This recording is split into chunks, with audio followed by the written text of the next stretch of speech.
I'd like to begin my sermon this morning with a quote from the best-selling author Brian Andreas, the creator of Story People. Has anybody ever heard of Brian Andreas? Story People? Maybe you have seen some of his work. It's lots of, I want to call it cartoons, but it looks like children's books, but very deep themes. In one of his stories, he says the following, quote, "Anyone can slay a dragon, but try waking up every morning and loving the world all over again. That's what it takes to be a real hero." That's sweet, isn't it? Especially the part about waking up every morning and deciding to love the world all over again. It's a beautiful affirmation. Love is a choice. Our orientation to the world is a choice. We can choose to love, and when we do, the world can be changed. It's sweet. But I want to talk about that dragon bit, because that is a load of crap. It's fake news. In short, it was written by a dragon. Anyone can slay a dragon. I wish. Folks, this is exactly how our fairy tales get filled up with a long parade of culinary treats of rather dubious vintage. Barbecue night, night shish kebab, night flambe, night on the half shell, and my personal favorite, burnt ends. The fact that they don't exist notwithstanding, dragons are downright terrifying. Fans of J.R.R. Tolkien will recall Bilbo Baggins once met a dragon in a fairy tale called The Hobbit. That dragon, Smaug the Terrible, had this to say about himself, quote, "I laid low the warriors of old, and their like is not in the world today. Then I was but young and tender. Now I am old and strong, strong, strong. My armor is like tenfold shields. My teeth are swords. My claws, spears. The shock of my tail is a thunderbolt. My wings a hurricane, and my breath, death." Good stuff, right? Yeah, I get it. This is fiction. It's a fairy tale. And I highly recommend J.R.R. Tolkien to any and all readers. But the point that I'm going to try and underline is this. In the list of nightmares, demons, devils, and things that go bump in the night, apropos of our season, dragons are something else. They are awe-inspiring, world-shaking, furious and devious both. When we're talking dragons, we're not talking about monstrous human beings that might walk among us, like Goliath, say, easily and anticlimactically dispatched by a lowly sling from an up-jumped soldier and would-be King David. No, dragons sit a bit higher on the fairy tale scale. Think Godzilla, but with several doctoral degrees. You can bring your guns, your tanks, your bombs, but after you've had your fun, the dragon is the kind of monster that will then start laughing. The idea that anyone can kill a dragon does not only disservice to the sheer magnitude of the threat, it does absolutely no justice at all to those who nevertheless have to face off against them. Our ancestors put dragons on the edge of the map, the part no one ever returned from. Dragons were the end, not of the map, but the end, period. My ancestors, and here I am channeling my Western European forebears, my ancestors believed that nothing could stand against dragons, no one but gods. And even then, those gods would die in the attempt. For them and the stories that they handed down to us, some terrors really are just too terrible to face, too terrible to overcome, too terrible to wrap our brains around. And near the end of that chain of awfulness is dragons. We've lost something, I fear, pretending that the world is only filled with little fears. We don't talk much anymore about the endless night sky and the nameless horrors that might fall out of the dark. We're fascinated with volcanoes and earthquakes and tornadoes and hurricanes, but all of those tend to carry the edge of the unreal. It won't happen here, not really. Today, we don't talk about winter as a starving wolf stalking our families through the falling snow. We don't fear famine, though there is really no good reason for that. Few of us alive may remember the breadlines during the Great Depression, and fewer still believe that climate change will bring them back. Some may fear war. If you listen, you can hear the drums right now from certain quarters, whispering truths or lies about nuclear bombs. But only the frightened few take those seriously, those scaremongers. And given how half of our population currently reacted to mask mandates, I think it's pretty clear as a species that we're going to have to revisit that whole avoid it like the plague thing, because apparently we don't do that anymore. So what are we afraid of? Bats.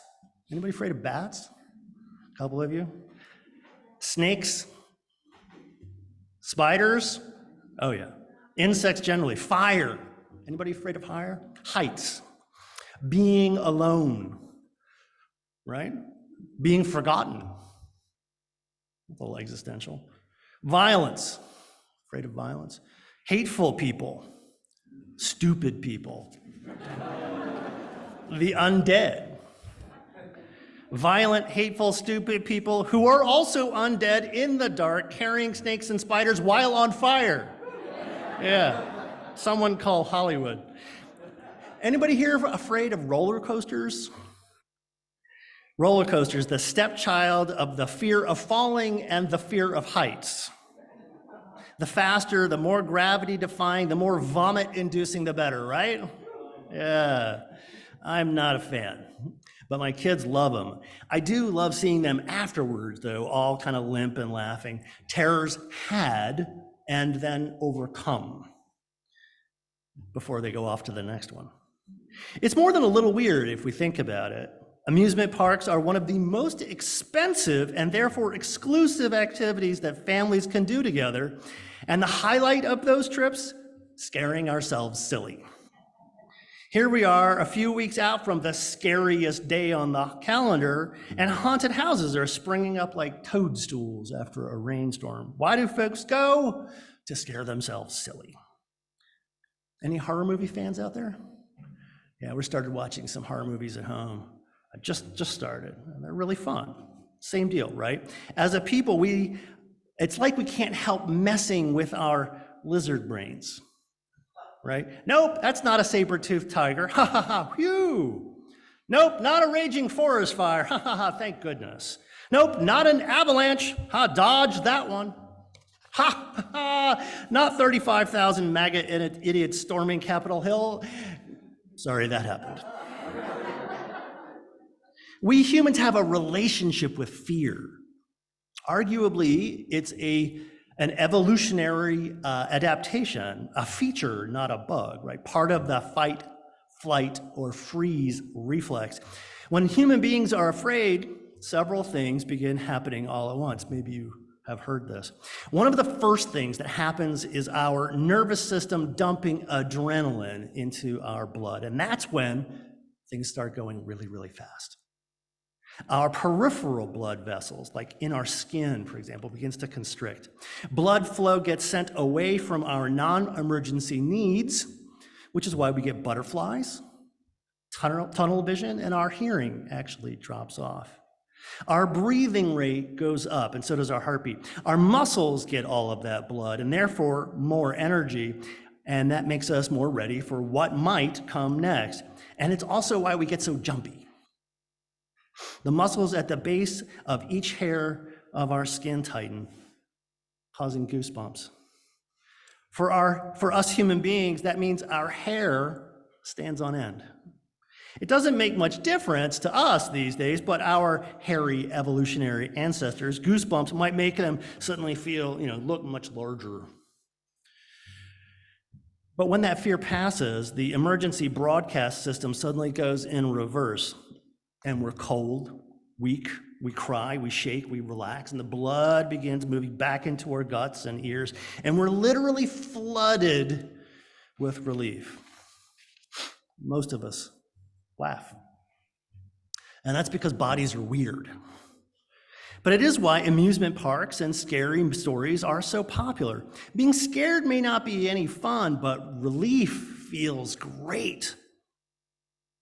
In theory, the fight or flight or flee reflex, it saved our ancestors more often than it served them up on the proverbial plate, which is why us descendants still have those reactions hardwired into our bodies. When faced with something new or something unknown or something that seems new and unknown, we might well misreact. We freeze when we should run. We run when we should freeze. We scream when we should be silent. We vote for fascists when we know better. Evolution is clearly not perfect. So as we turn to the close, and in the spirit of this month's Halloween-infused theme of courage, let's just take a moment to talk about bravery. In recent years, we've gotten pretty loose with this word. We use it all the time. We use it almost casually and apply it to whatever hard thing we have to face on a given day. We say that we need to be brave to do the hard things. And quite frankly, there are a lot of hard things. Getting up early, commuting in traffic, the daily grind, an empty coffee pot, friends and family who call or don't call, bosses with bad news, the news with bad news, money, getting sick, a kid or parent sick, addiction in a friend, a family member, ourselves, an empty house, a not empty house, bad hair, no hair, forgetting our wallet, a birthday, our sense of purpose and meaning, work and no life and no work. Hard things. Maybe I'm being contrarian, but I don't really think we need bravery when something is merely hard, or when we're uncertain about new things, or making mistakes, or being embarrassed, or trusting ourselves, or waking up every morning and deciding to bless the world. Bravery, it seems, should be more than that. Now, I do want to make space for difficulty. Some things are very hard for us to face, and for some of us, especially those with anxiety or some disability, some things are next to impossible to face, and I get that. And while things can be hard, they don't really necessarily need us to be brave. They need strength, support, effort, confidence, and maybe an extra serving of stupidity, ignorance, and stubbornness. Maybe. But bravery is something different. Whatever challenge we're facing, being brave really only means one thing, a crucial thing. Otherwise, it's not bravery. The one thing bravery requires is fear. Fear. We have to be afraid. And that's important. And I'm not talking about discomfort. I'm not talking about being nervous or worried or stressed out. I'm talking about fear, that fight, flight, freeze system, the melt your knees, your brain is now in the upright and locked position, fear. And in the face of fear, bravery is us doing our thing, in spite of the fear. We do it, whatever it is, we do it anyway. Most of us do not need to be brave on the regular. Though, as a public service announcement, if you are finding that you do need to be brave, at least how I'm talking about it this morning, if that is you, we need to talk about your life choices. No, the truth is, most of us do not need to be brave very often at all. For better or worse, that is what it means to live in modern society.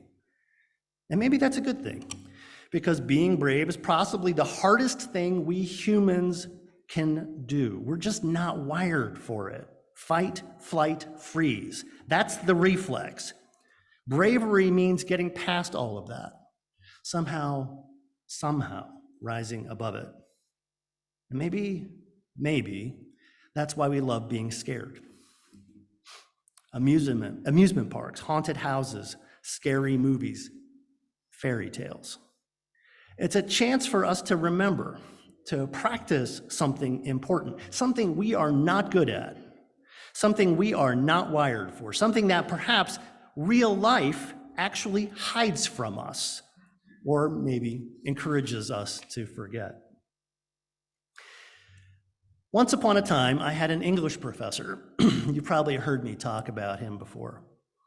On this particular day, he was criticizing our work in class, critiquing, if you will. We were writing short stories, and eventually he got around to my story. Now, accepting critique was part of the class, so I had to sit there while he shook his head at me. Tisk tisk sounds he was making with the tip of his tongue. And he said something about how werewolves were boring. He said something like, why bother writing about fairy tales?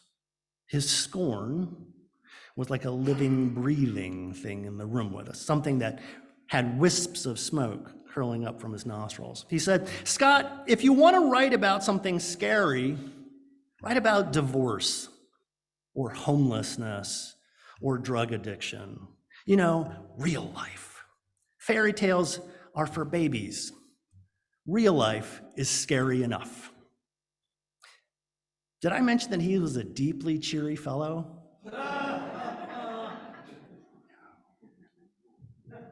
But his comment has stuck with me, and I guess in retrospect, that's kind of the point, having a teacher make a comment that you carry with you for decades.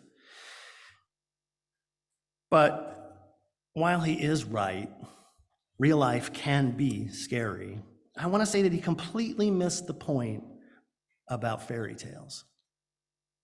Real life is gritty, for sure. No question, no challenge there. It's gritty to a fault, even. It can be filled with the minor horrors and petty treacheries and self-imposed consequences and seemingly endless stretches of mind-numbing despair. Or so my recent scan of the New York Times bestseller list leads me to believe. I mean, yikes. If you all like reading that stuff, great, but of course we can hope that life holds more than that. But even at its best, we here do know, joys and sorrows come intermixed in life. And we also know that life is beautiful and fragile because of that. We know that. We don't need reality fiction to rub our nose in it. To experience that, we just really need to be alive. Fairy tales like amusement parks are different than real life, and that is a good thing. The best thing, maybe, because they make things clear in a way that real life, or at least true life fiction, can never be. Light and dark, good and evil, struggle, trial, triumph, and defeat. Fairy tales can teach us about the most important things, the truth and power that are hidden inside of us. They help us find our virtues, see our faults, explore our limits. Let us feel what it means to be what we might yet still one day be. Fairy tales show us our fears baldly, nakedly, and not half hidden under the cloak of the trivial and the mundane, disguised in drab trade-offs and everyday compromise, softened and made dusty by partial victories and inconvenient misunderstandings, dented by decades of dreams denied. Fairy tales are, instead, at least in some important sense, true. But what is perhaps most important is that fairy tales teach us that fear does not have to be the end of our story.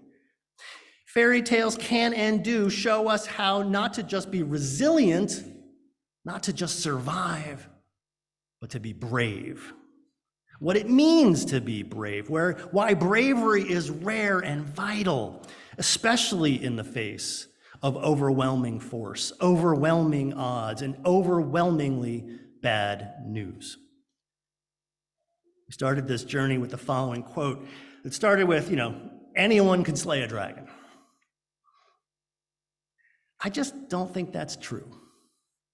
I wish it were otherwise. But if it were so, I think we'd be living in a very different world. Rather, it seems pretty clear that not everyone can be brave, or at least not brave all the time. I don't know. Maybe this is something we don't get to know. Not really. Not until the dragons come. But my hope is that enough of us can, and let it inspire us. Maybe it will catch like a spark or a flame. And maybe the rest of us will remember that we have been here before.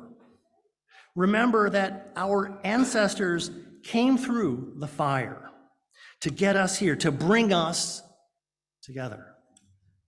And we can remember together, you and I, we also have lived and fought, and we live to tell about it.